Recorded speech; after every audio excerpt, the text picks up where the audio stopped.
Hey guys, welcome back to FIFA 22 CF Fuenlabrada Career Mode, and we are hitting the double digit today with the 10th episode that we have. And of course, right now we have arrived in the month of April, and of course, things are quite shaky. At this point, we are still trying to seal out a deal. Hopefully, going for a playoff spot. But right now, with 4 games to be played in this month, pretty much again a very nice fixtures, I would say, once a week, where we just play one game once every week. And of course, not much rotational changes that need to be made at this point. Of course, putting out our best players right now at this point might potentially give us a playoff spot, but of course you would never know. We still have possibly around 9 games to play, I believe. So it is going to be very, very exciting. Of course, selling a few players out in the January transfer window, including I would say, a very important piece, Miguel Agu.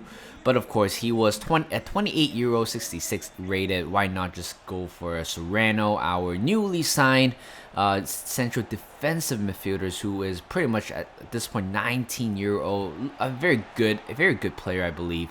And right here, taking on the first game of this episode against Laganas, away from home. We scored the first goal. Again, Pedro Ortiz is on the other end. He is always right there at the right time. Sometimes just converting it or just kind of tap it in. And right here, you know what? Things are getting really shaky when CPU decided to do stuff like that, where just out of nowhere just blasted that one at least 30 yards out. And the way how the ball kind of swerved away from the goalkeeper was kind of mind-blowing. And you know what? Credits to the CPU, because they totally deserved that goal right there, 1-1. And Morrow right there makes a fantastic save. 40th minutes in, we still can't really catch a break right before halftime. And right here, Morrow makes another fantastic save. Again, he might be potentially the reasons why we are still in this race, where we are, actually have a chance to go for the promotion playoff. And of course, a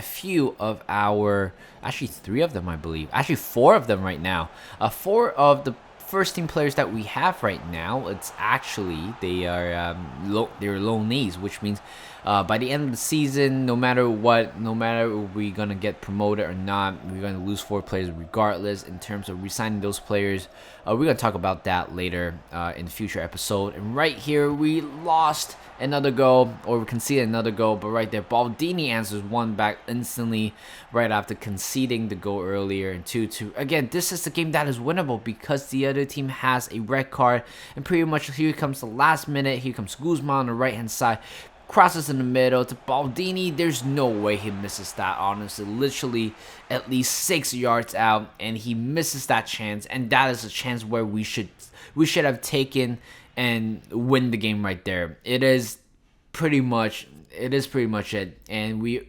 received 2 transfer offers for our 2 players, Roman Sasula and also Konate. Of course, Sasula can pretty much leave. Honestly, I was thinking about I could potentially got rid of him earlier in January transfer window, but I did not for some reason, or trying to ask for a higher price.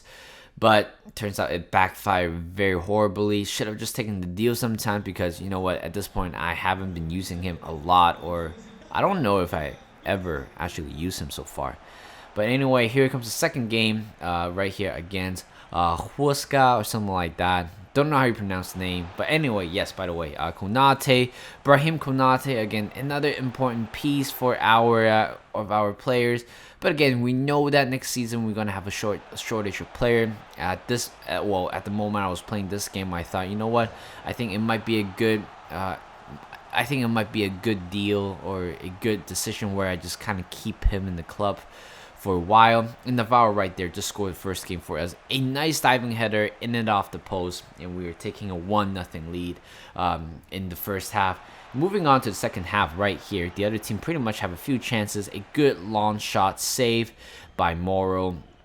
And in the 56th minute right here, Baldini beats the defender, going by himself, take a shot, but again, another one in off the post. You gotta love that. You gotta love that kind of quality, that type of quality finish. Just aiming for inside the post and hopefully hit it right there just make it into a goal. And right there, 2-0 already in the 67 minutes right here on the Pharaohs. Crosses in the middle to Navarro. He makes it 3-0, second for him today, or in this game right there. 3-0, a very comfortable game overall. And pretty much right there, we just sealed out the win. You know what, looking back for the past few episodes, where we have a lot of chances, we wouldn't have put ourselves into a very volatile or a very vulnerable decision, but it just sort of just happened. And right now, 3-0. It's pretty rare scoring 3 goals at the same time, not conceding a single goal at the same time. But Charles Endure, unfortunately, has torn his ACL, which means he is going to be out for the remainder of the season, pretty much a half of the next season. And it is going to be, you know what, the reason why I was using him in the first place because I thought he was a youth player. I thought he might be excited. I thought he might reach to around 60 overall by the end of the season. But till now, he just couldn't really find the groove of it. Made a few mistakes here and there. And of course, is he solely missed by me or by you guys? Probably not, because he hasn't been playing a lot of good football, which means Bologna, our American defenders, it is his time to shine. Actually, he has not been pretty much the answer for our defense, but you know what, it is a pretty good rotation for him to actually come in and play pretty much the majority of the game towards the end of the season. Tanarafi, this is going to be a very important game because they're sitting right behind us right now as we're talking right there. But they scored the first goal, and you cannot ask for a much worse start to the game. 30 minutes in, 2-0, and I just don't know what to say. In important games like this, we just kind of bottle it. 48 minutes in, Thomas Lamb trying to get rid of it. We just can't get rid of the ball at this point.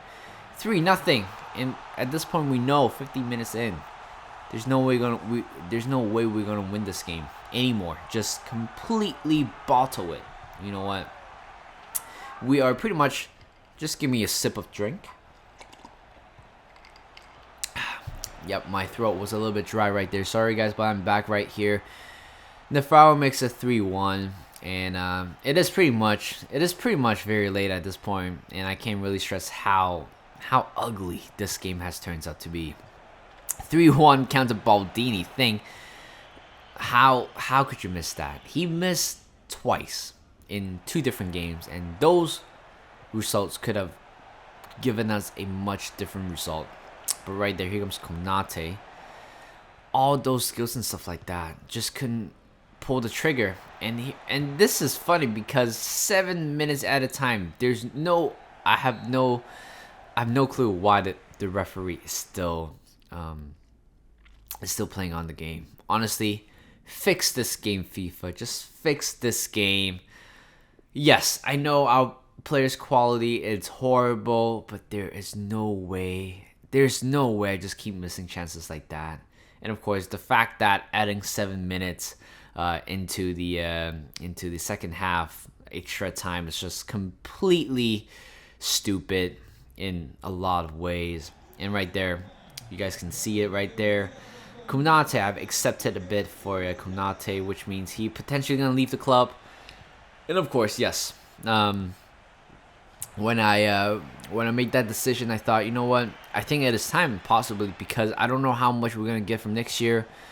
But in order for this team to grow significantly, there is no way with the current squad, at least half of them has to be gone by the end of the season. Of course, we have some really exciting youth players.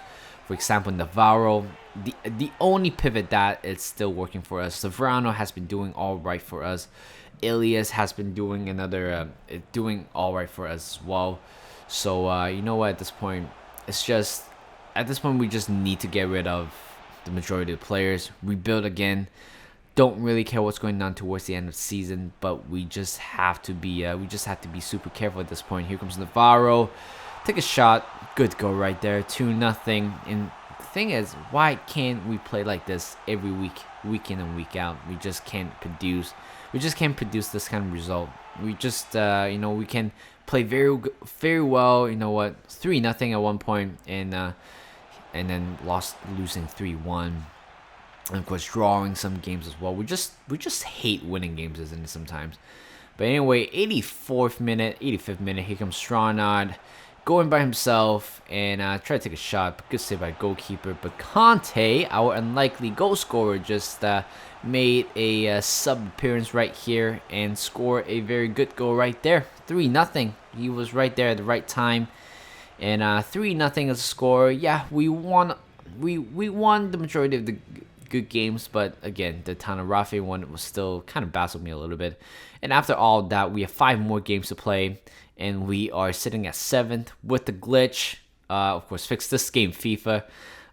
With this glitch, we are sitting at 7th, but of course, we can't really rely on the glitch of the game, which means we need to win the remaining 5 games in this season. And of course, hopefully, Corona is going to slip out in the end.